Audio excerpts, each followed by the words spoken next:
Hey, today I'm going to show you how to disable every notifications for AOL Mail on an iPhone, and I will show you a trick what you have to do to disable every single notification, and if you don't do that, doesn't matter what settings you turn off, you will still receive notifications. So let's see how can we do it. So I'll just open the AOL Mail app and press on our profile picture from the top left, and here we can find news notifications. We can disable these news notifications.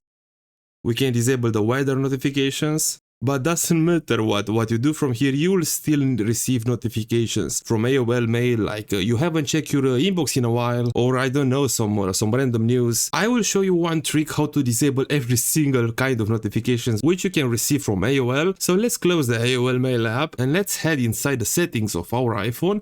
And inside here, let's try to find notifications. I found them, okay? And here locate the AOL Mail app, okay? I found mine. And now you can find at the top, allow notifications. I will disable this, and now AOL Mail can send us any notifications in the future. And from now on, we disable every kind of notifications which we can ever receive from this mail app. I hope this tutorial was helpful, and I hope you have a great day.